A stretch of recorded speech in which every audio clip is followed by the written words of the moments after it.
इस वक्त की एक और सबसे बड़ी खबर का रुख कर रहे हैं। राज्यसभा में अदानी और सोरोस पर हंगामे को लेकर खबर आ रही है, जहां राज्यसभा में सोरोस मुद्दे पर नड्डा बोले, कांग्रेस का सोरोस से रिश्ता क्या। सभापति के खिलाफ अविश्वास प्रस्ताव, ध्यान भटकाने की कोशिश।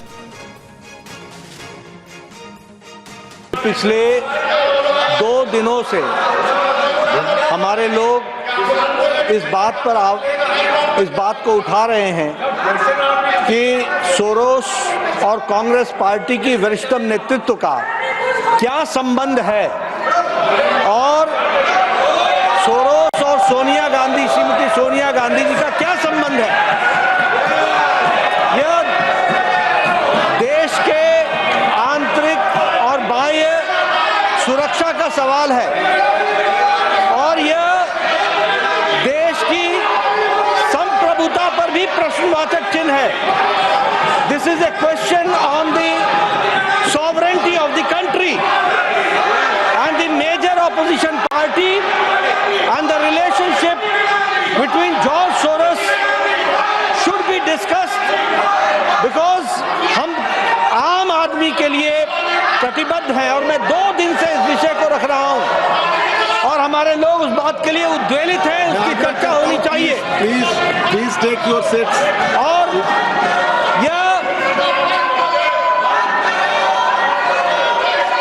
ये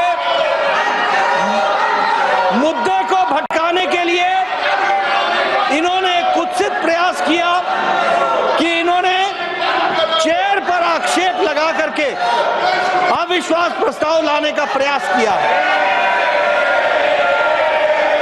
ये मुद्दे को भटकाने का कुत्सित प्रयास है।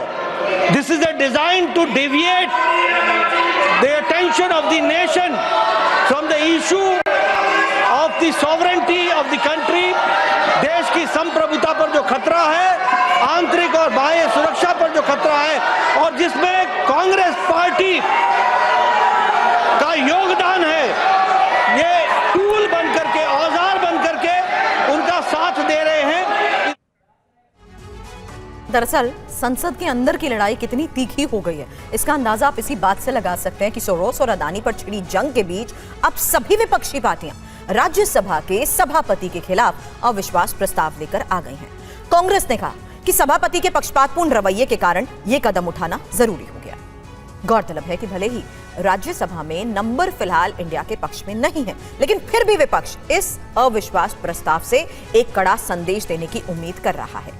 ऐसा आजाद भारत के इतिहास में पहली बार होगा जब किसी सभापति के खिलाफ अविश्वास प्रस्ताव मूव किया गया हो और जाहिर तौर पर संख्या बल ना होने के बावजूद विपक्ष यही संदेश इतिहास में दर्ज कराने की कोशिश कर रहा है।